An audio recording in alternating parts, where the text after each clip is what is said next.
En tout cas, monsieur le journaliste, c'est très dramatique. Comme vous savez, la journée du 6 vers 8h35, il y a Patrick, il y a un junior Folongamake qui a trouvé la mort devant la permanence du parti. Oui. Il a été atteint par une balle tirée à bout portant au niveau de l'abdomen. Alors, nous avons déposé son corps au niveau de l'hôpital clinique Bondeko. Et devant le siège du PPRD, vers 18h le 5, il y a eu un combattant qui était aussi touché par balle au niveau du thorax. Il a trouvé la mort 72 heures après.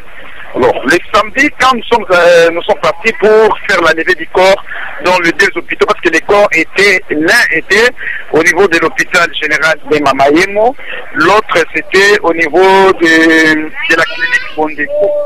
Arrivé sur place, il y avait un dispositif impressionnant de la police de l'unité Cobra.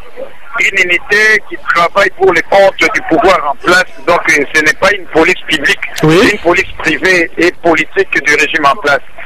Alors ils nous ont menacés et j'ai décidé de suspendre la levée du corps le même samedi. Et en accord avec mon secrétaire général Jacquemin Chabani et son adjoint Raymond Kaungu.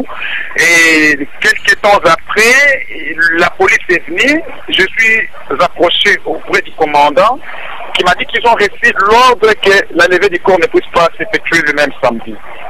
Ils ont tiré à balles réelles pour disperser les combattants qui se dirigeaient vers la permanence. Il y a eu un autre combattant qui était touché aux lèvres supérieures. Oui. Il était touché aux lèvres supérieures, il a perdu les lèvres supérieures le même samedi. Et le même samedi, vers 22h, il y a eu le membre des services spéciaux qui sont venus menacer les agents de la morgue, le service des gardes de l'hôpital pour réquisitionner le décor qui ont été inhumés nuitamment vers 22h. À notre grande surprise ce matin. Attendez, Freddy, écoutez, oui. Quels sont les noms, pouvez-vous nous donner les noms des deux corps qui ont été inhumés nuitamment? Il s'agit de qui exactement? Je vais vous donner le nom de celui que j'ai amené à la mort, c'est Junior Folongamake. Oui. Il réside sur avenue Maïpili numéro 39, quartier Mombele, commune de Limete.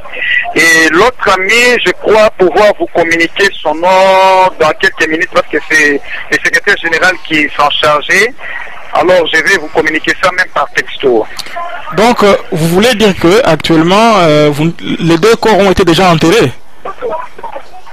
Ont été déjà enterrés, même les membres des services de renseignement nous ont fait savoir qu'ils ont reçu l'instruction de la présidence de la République, oui, de réquisitionner les corps et d'enterrer ça comme ils l'ont fait avec les Arma Tungulu et consorts. Mais vous savez exactement où les corps ont été enterrés? Vous avez une idée? Si, parce que je effectue une descente dans la parcelle familiale des juniors, oui, le corps n'est même pas passé à la maison. Est-ce que les membres de la famille ont été associés à cet enterrement? Ils ont été intimidés par le régime en place. Je crois qu'ils leur ont glissé quelque chose pour accepter.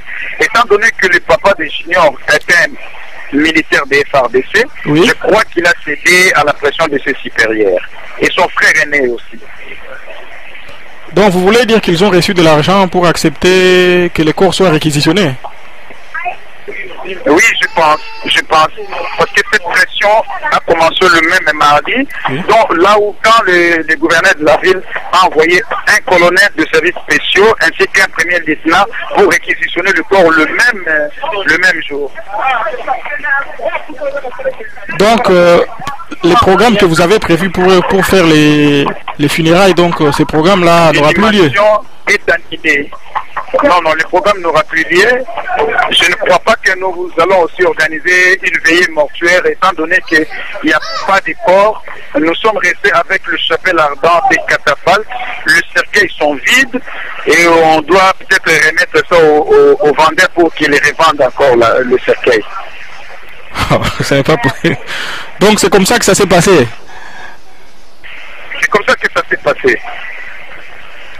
Mais comme les familles ont donné les raccords, donc à ce moment-là, le parti ne peut que s'incliner. Bon, je pense que le parti était en accord avec la famille. Normalement, un cadavre est une propriété familiale. Mais comme la famille, son père a dit que mon fils est décédé dans un terrain de combat. C'est comme un militaire qui meurt au front. C'est l'armée qui prend tous les oraisons funèbres en charge.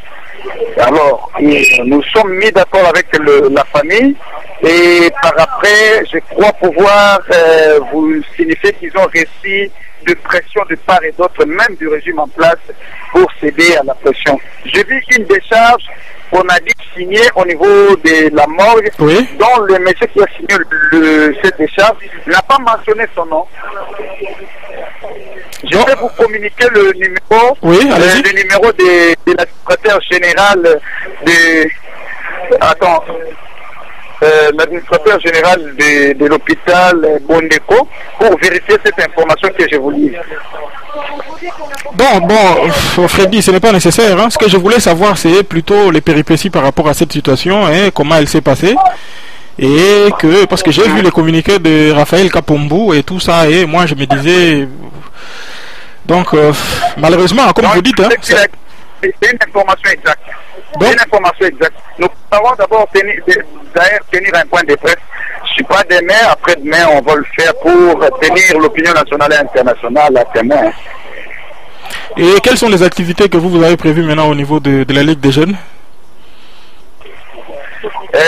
Actuellement, nous nous préparons à former des témoins dans le bureau des votes et nous préparons nos jeunes à faire face contre toute éventualité qui peut surgir d'un moment à l'autre parce que nous sommes face à un régime barbare dont on ne peut pas céder la pression devant ces régimes.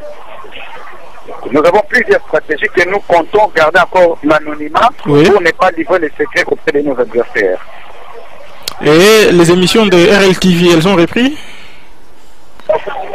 Pas encore. On est en phase de réflexion. Dans 30 minutes, je serai là pour voir un peu si les travaux avancent comme cela a été prévenu. Ah, ok, c'est très bien.